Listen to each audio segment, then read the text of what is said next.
Donald Trump's White House is panicking. They just held a disastrous press conference. Karoline Leavitt, Donald Trump's chief propagandist, just started lying about what Democrats said about Donald Trump, and the press called her out for it. And then she literally ran off of the stage while she was giving this press conference. Watch what took place here. Let's play it. And you will hear more about that later. Thank you. You misquoted Democrats in that video. That's actually not what they said.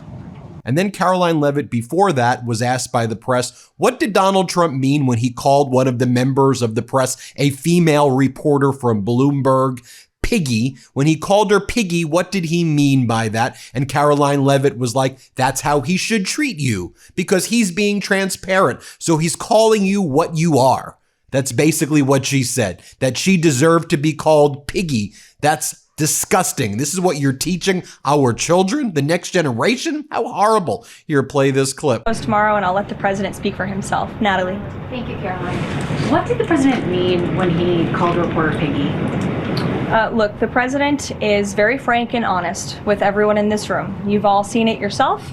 You've all experienced it yourselves, and I think it's one of the many reasons that the American people reelected this president, because of his frankness. And he calls out fake news when he sees it.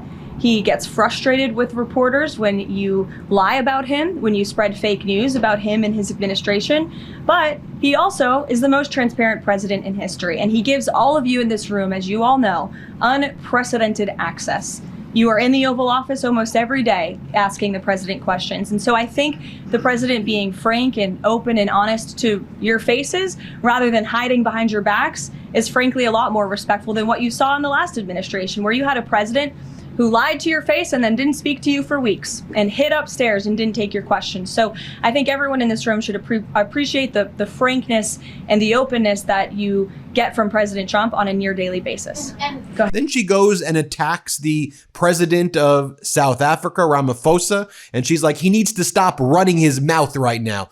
Tell the president of South Africa to stop running his mouth. You know, there's a G20 meeting taking place in South Africa, which Donald Trump is not sending the United States because Trump has made up fake claims that there is a white genocide taking place in South Africa and that only white people deserve refugee status in the United States. These are despicable people. Here, play this clip. It's for you. The New York Times is reporting that the administration is now sending a U.S. official to the G20. They are sending Mark Dillard. Can you confirm if that is true, and then also explain the shift in? I'd be happy to explain, because there is not a shift. The United States is not participating in official talks at the G20 in South Africa. I saw the South African president running his mouth a little bit against the United States and the president of the United States earlier today, and that language is not appreciated by the president or his team.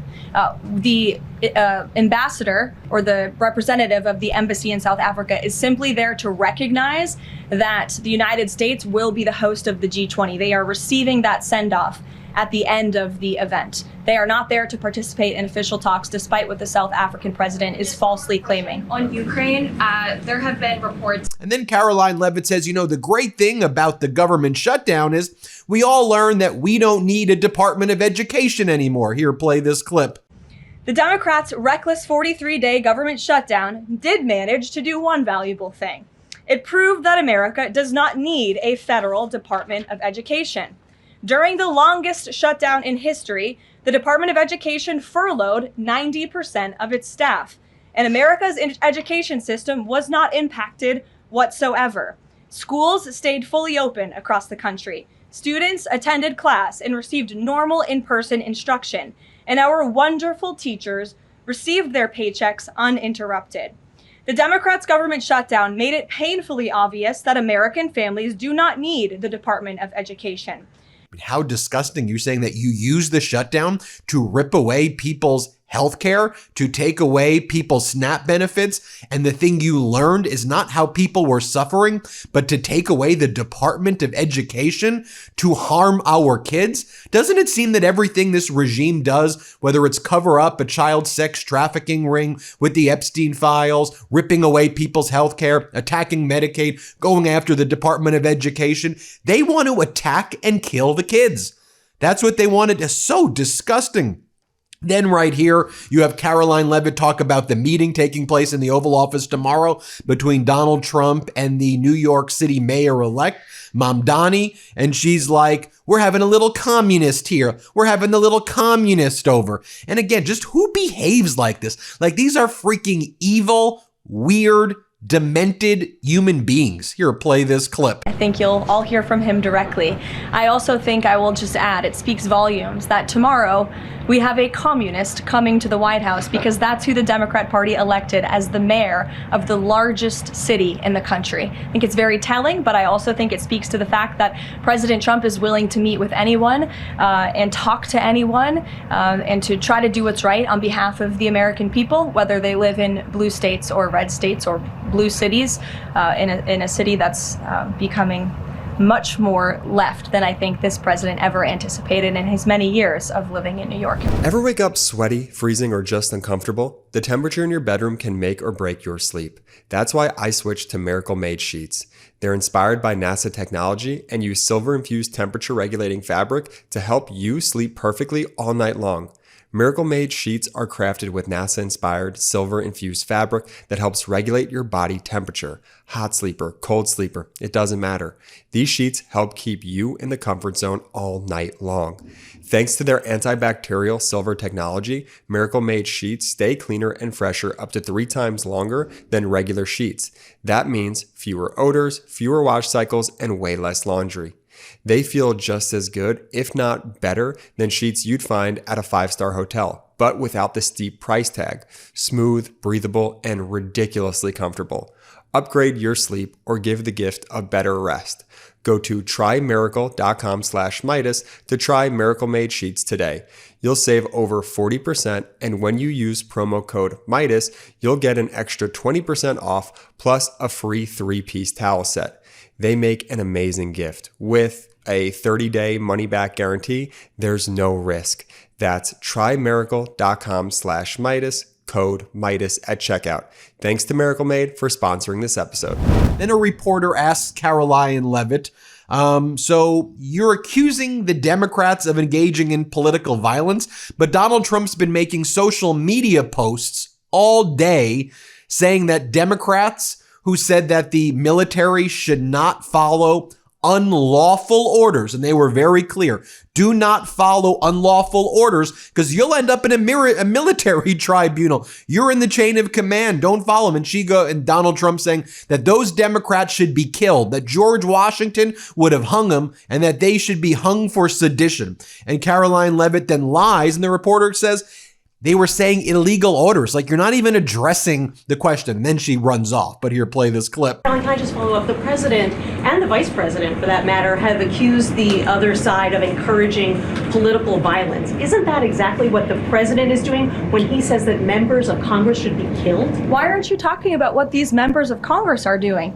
to encourage and incite violence? They are literally saying to 1.3 million active duty service members not to defy the chain of command, not to follow lawful orders. Actually, every single can refuse an illegal order, which is they're suggesting, Nancy, that the president has given illegal orders, which he has not. Every single order that is given to this United States military by this commander-in-chief and through this chain of command, through the Secretary of War, is lawful. And the courts have proven that. This administration has an unparalleled record at the Supreme Court because we are following the laws. We don't defy court orders. We do things by the books. And to suggest and encourage that active duty service members defy the chain of command is a very dangerous thing for sitting members of Congress to do. And they should be held accountable. And that's what the president wants to see. Phil. And a reporter then asks her, so you're saying that it was a good plan that Donald Trump proposed to Ukraine to allow Russia to essentially take over all of eastern Ukraine, for Ukraine to basically completely drop its military, to give into Putin's maximalist demands, to basically give Putin everything he wanted? You agree with that, Karoline Leavitt? And she goes, did you read the plan? Did you read the plan? We'll put the plan out there, but we know what it is. It's everything that Putin said. Here, play this clip. Karoline? Sure. Go ahead. Follow up on Ukraine. You said this is a good plan. So according to our sources, this proposal demands major concessions from Ukraine and doesn't demand much from Russia. So was Russia involved in drafting Your this? understanding is wrong. Have you read the full plan? You haven't. Sources said. Yes. So if you can give details, maybe. You've read reporting from one side of the war. And so I want you to understand that the administration has talked equally with both sides. You have seen President Trump engage directly with both President Putin and President Zelensky. Likewise, his national security team has as well. In fact, Special Envoy Witkoff and Secretary Rubio met with some of the Ukrainians just in the past week to discuss this very plan. And so just like you saw with respect to Israel and Gaza, we are hearing out both sides of this war to understand what can you commit to end the war? And that's ultimately how we are going to get to an agreeable solution. That's what the president has directed of his team. I know there's a lot of criticism out there and a lot of doubters, but I would just remind you of the historic success that this president and his team accomplished in the Middle East. We believe that is possible with Russia and Ukraine, and we're hoping and working very hard to achieve that. And so a reporter says, but are you saying no matter what the order is, anything that Donald Trump says is right and the military must follow any of his orders, even if they're war crimes, like killing 82 people off the coast of Venezuela, Colombia, and in the Pacific? And she's like, yeah, if he makes it, that makes it right. Here, play this clip. Brian.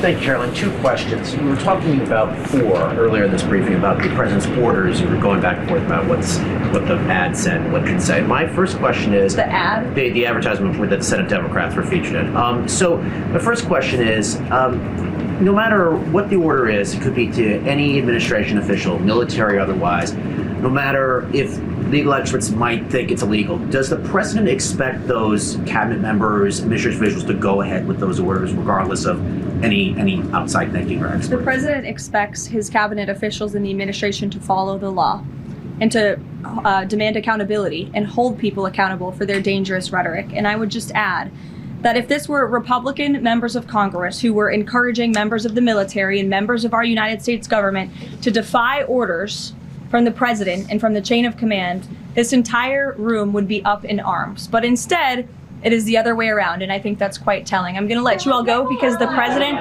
excuse me, the president, I appreciate the encouragement this morning, but this afternoon, but President Trump is about to meet in minutes with Israeli hostages who this administration freed, and so I'm going to go up to that meeting, and you will hear more about that later. Thank you. All right, Karoline Leavitt. That was so utterly disgusting. I don't even know what to say. Let me know what you think. Hit subscribe. Let's get to 6 million subscribers. Horrific stuff out of the White House. Want to stay plugged in? Become a subscriber to our Substack at MeidasPlus.com. You'll get daily recaps from Ron Filipkowski, ad-free episodes of our podcast, and more exclusive content only available at MeidasPlus.com.